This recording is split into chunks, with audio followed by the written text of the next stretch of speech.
Welcome to my channel, dear friends. Today I want to open my heart and talk about something that has changed my life in ways I could never have imagined. The joy of living with only what you need. For many of us, especially in our senior years, the temptation to hold on to things is strong. We believe objects carry our history, our comfort, and even our security. But over time, I realized that too many possessions become a burden. They fill our homes, cloud our minds, and weigh down our spirits. Choosing minimalism has not been about losing. It has been about gaining the freedom to live with peace and clarity. I remember when I first started this journey. My closets were full. My garage was overflowing. And every corner of my home seemed to whisper with the weight of unused things. I told myself I needed them just in case. But months, even years, passed without me touching them. The more I looked around, the more I saw that these items were not helping me. They were holding me back. Letting go was not easy, but once I began, the sense of relief was undeniable. That first box I donated felt like a box of worries leaving my life. For seniors, minimalism is not a trend. It is a way to make life safer and healthier.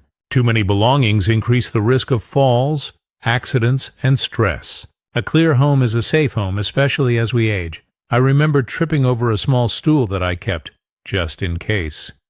That fall could have been serious. After that, I asked myself, why keep things that put my health at risk? The fewer items in my way, the freer I move, and the more independent I feel. Safety is priceless in our golden years, and minimalism supports that safety. But beyond safety, minimalism has given me financial freedom. Retirement means living on a fixed income, and every purchase matters more than ever. When I stopped chasing unnecessary things, my bank account stopped draining so quickly. I began to see money not as something to spend, but as something to preserve for what truly matters: healthcare, experiences, and peace of mind. The joy of living with only what you need includes the joy of financial relief. Fewer bills, fewer worries, more room to breathe. That's the kind of security we seniors deserve. Health is another gift that comes with simplicity. A clutter-free space is easier to clean with less dust and fewer allergens. My breathing improved, and so did my sleep. With fewer items to manage, I had more energy to focus on walking, stretching, and eating better. The connection between minimalism and wellness is stronger than I ever expected. When I think of health now, I don't just think of exercise or food. I think of the environment I live in. And a simpler environment is always a healthier one. There's also a quiet peace that fills a minimalist home. When you walk into a room that has only what you need and love, the space feels calm. No piles of paperwork staring at you, no boxes of forgotten items demanding attention. Just openness, light and calm. That feeling has done more for my mental health than any expensive therapy session ever could. I no longer feel overwhelmed by my surroundings. Instead, I feel supported by them. The joy of living with only what you need is really the joy of creating an environment that nourishes your spirit.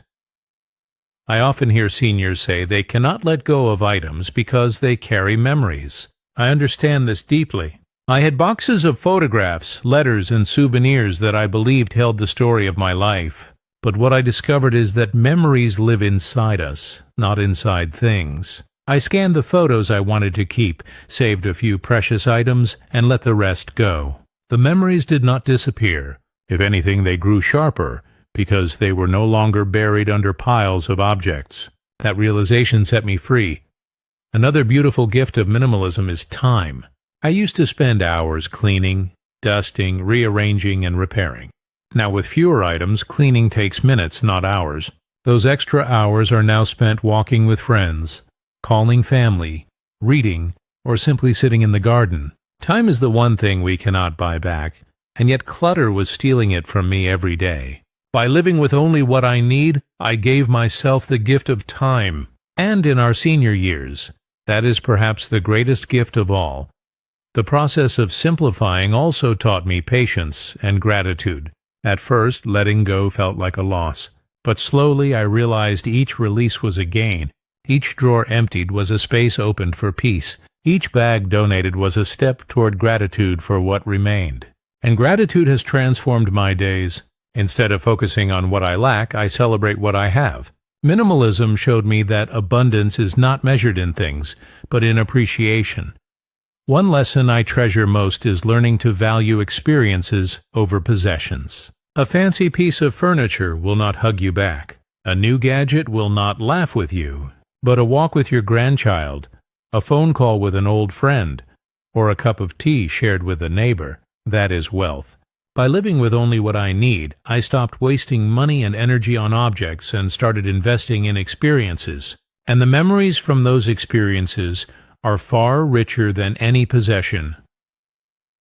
Minimalism also helps us prepare for the future with dignity. The truth is, one day our families will have to go through our belongings. Do we want to leave them with a house full of clutter and confusion, or do we want to leave them with simplicity and clarity? By choosing minimalism now, I'm choosing to ease the burden for my loved ones later. That knowledge gives me peace of mind. It feels like an act of love, tidying my life so they will not have to. I've also noticed how minimalism impacts relationships.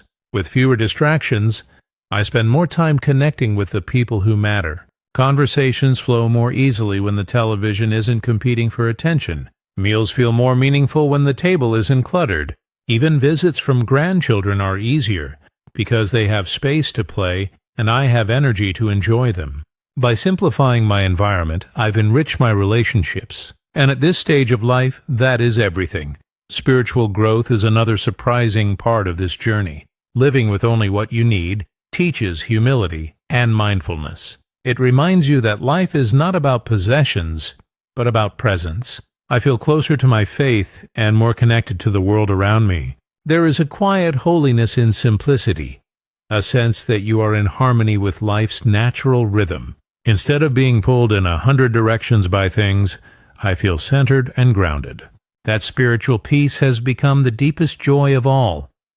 I know some people fear that minimalism means giving up too much, but the truth is, it's not about giving up, it's about gaining focus. You keep what truly serves you. You hold on to what brings joy. Everything else can go, and when it does, you don't feel loss. You feel liberation.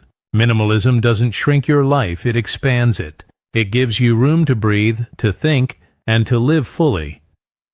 The joy of living with only what you need also spills over into decision-making. I used to agonize over what to buy, what to keep, or what to wear. Now, with fewer choices, life is simpler. A smaller wardrobe means less time worrying about outfits. A smaller kitchen means less time digging for tools. Decision fatigue disappears when you embrace simplicity. And with that energy saved, I can focus on what matters most. Minimalism has also helped me embrace aging with grace. Instead of fighting to hold on to everything, I've learned to let go. That acceptance is powerful. Aging is, in many ways, about release. Release of youth, release of certain abilities, release of old roles. Minimalism mirrors that process, teaching us that letting go is not weakness but wisdom. And in that release we find dignity, strength, and peace. I believe minimalism is not just for seniors, but for everyone. Yet at our stage of life, it feels especially important. We do not need more distractions. We do not need more stress. What we need is health, safety, connection, and peace. Minimalism clears the path to those things. It is not about how little you own, but how fully you live with what you have. The first step is always the hardest. I remember standing in front of a closet and feeling overwhelmed by the thought of sorting it out. But I started small, just one drawer. The progress was slow but steady. Each step gave me confidence, and before long, I had transformed not just my home, but my heart. So if you are considering this path, start small. Trust the process. You will be amazed at how it unfolds. The joy of living with only what you need is not a one-time achievement. It is a lifelong practice. Some days are easy, some days are harder. But each choice to simplify is a choice for freedom. Over time, those choices add up to a life that feels lighter, brighter, and more joyful. Minimalism is not perfection, it's progress. And progress at any age is worth celebrating. As I look back now, I see that minimalism has given me a second youth. Not in years, but in spirit. The weight of possessions had aged me, slowed me, and made life feel heavy. Living with only what I need has lifted that burden, leaving me with energy and clarity I thought were long gone. It reminds me that even in our senior years, we can choose renewal. We can choose joy, peace. Thanks for watching and spending this time with me. I hope my reflections encourage you to consider your own relationship with your possessions. Remember, you don't need to rush. Take it one step at a time, one drawer at a time, one decision at a time. The joy of living with only what you need is waiting for you, and it will bring health, peace, financial security, and emotional balance. At the end of the day, what we need is far less than we think, and what we gain by simplifying is far more than we ever imagined.